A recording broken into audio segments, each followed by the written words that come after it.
I will tell you for free. Take it from me today. Take it to the bank. Bola Ahmed Tinubu is not holding Nnamdi Kanu. As about thank God, sef. Say una know say no be Tinubu even arrest am. Na Buhari arrest am. Na Buhari na arrest am. It was Buhari that arrested him. Now the same thing where they package with Buhari say, Ace, no release that guy. That's why when Cubana Chief Priest they write all those in epistle, I was taking him serious. Maybe he knew what he was talking about. But same you, and that's why I can never take him serious again in my life. I can never take CP serious again in my life. Never. The craziest part is I have so much love for Cubana Chief Priest. That's the craziest part. So much love for him. I mean, when I know me no they pretend. There's something he does that I like. There's a particular character he has that I really like, right? But you see this thing just mess him up. Because he went to go and post that, if you don't release Nnamdi Kanu, you cannot get the Southeast votes. Mr. President, all the people you were with, she eating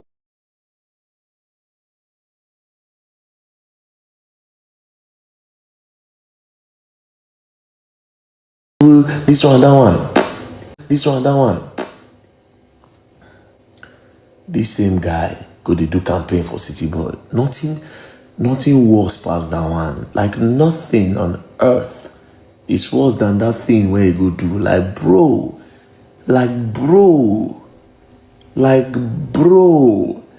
Come on. You told them. Haba. That's like. Anyways, unless by special intervention or maybe God just raise one kind somebody, or maybe Tinubu just wake up in the morning, just pardon Nnamdi Kanu. But my brother, I'm not gonna lie for you. If not to say okay, free Nnamdi Kanu, well, these politicians not ready. They will not risk it. Or I will not lie to you. These politicians will not risk it. The man is too powerful. They will not risk it. Anyways, what Very Dark Man is actually trying to say here is about the hypocrisy of the Southeastern leaders and how they are intentionally sabotaging the efforts to actually free Nnamdi Kanu. It is not a coincidence, or neither is it a mystery that Nnamdi Kanu, was sentenced to life imprisonment and sent far away to Sokoto Correctional facility.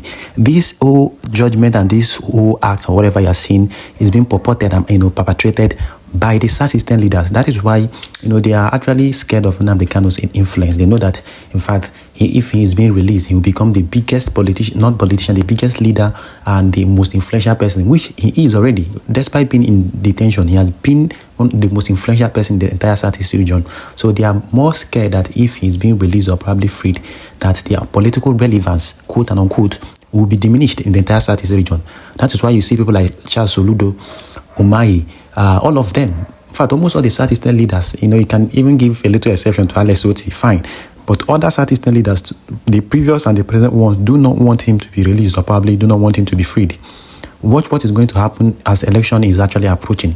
Most of them now will start, using that same rhetoric. They will start trying to visit Nnamdi Kanu so that they will deceive the Southeastern people. Oh, we are working towards this. We want to free him so that they can get pity votes so that people can vote for them in 2027. Immediately they are elected, they will abandon him, they will forget him, they will no longer, remember that there is someone in detention, which is exactly the same thing they did in 2023 presidential election or during the 2023 election cycle. All of them went to visit Nnamdi Kanu. All of them started going for court cases. All of them started speaking that Nnamdi Kanu should be released because they wanted the votes. They wanted people to actually, give them the vote. They wanted people to actually voting for them and all that. So they started using Nnamdi Kanu as a political tool to campaign.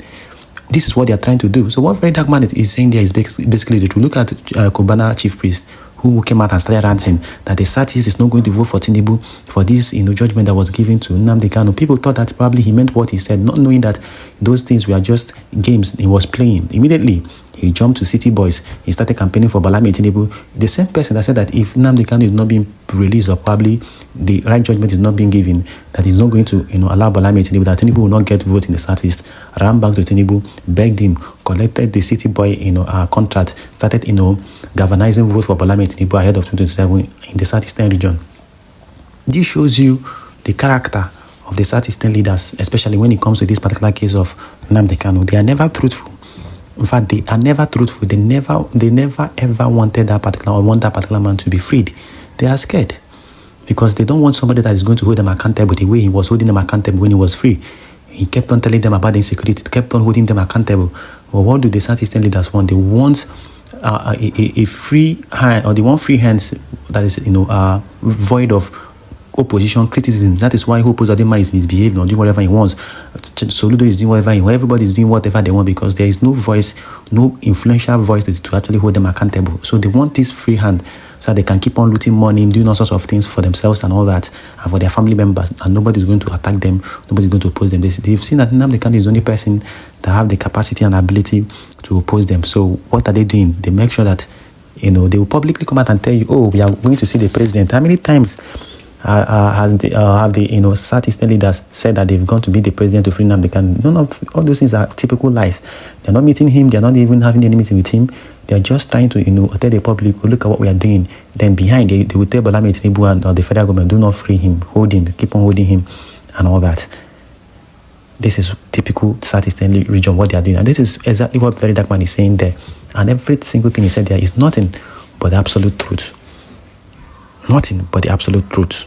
Well, they should know one thing, that power is transient. They will never be the governor forever. Highest maximum, they stay 8 years and they will leave. But they should know that the mistakes they made now is going to, or they make now, is going to affect the future of the unborn children. As somebody is trying to fight against the marginalization of the Southeastern region, the discrimination and a whole lot of things, and the deprivation and every other thing that they're doing to the Southeastern people and all that.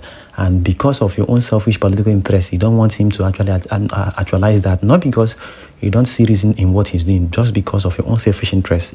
Because you want to be the governor, because you want to, eat from the national cake and all that. Look at what Dave Umahi is actually doing.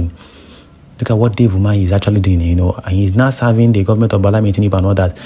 And when the particular government, leaves, they will dump him. He's having hopes that, at the end of the day, I'm going to be the governor, I'm going to be the vice presidential candidate or be the president from the Igbo extraction someday.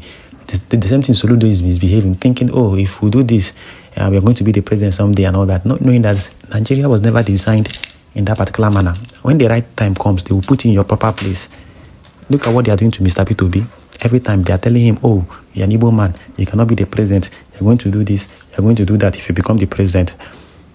So a sensible person by now should have known that no matter who you are, provided that you're from the Southeastern region, they will not allow you. That is why some of them beat their chest and tell you, an Igbo man cannot be the president. They are not mincing words, neither are they playing. These are, are what they believe. That is why no matter how competent you are, you could see the 2023 presidential election, no matter how competent you are as an Igbo person, they will never vote for you. Rather, they will vote for a dead person than to vote for you as to be their president. This is the ideology they have. So you could imagine the kind of country we're living in. They will tell you an Igbo man cannot be the president, and they expect you, an Igbo man, to still be part of the country. If we seek for secession, they will say, we are going against the constitution. Allow the constitution to be amended so that an Igbo man can be the president. They say, no, an Igbo man cannot be the president. So make it make sense. You could say that it makes no single iota of sense. Not even one bit. Well, that's all we have for you guys. Please do to subscribe to our channel and equally click on the notification button so you get notified whenever I drop important political updates, gist and stories like this, and do it to share this particular video.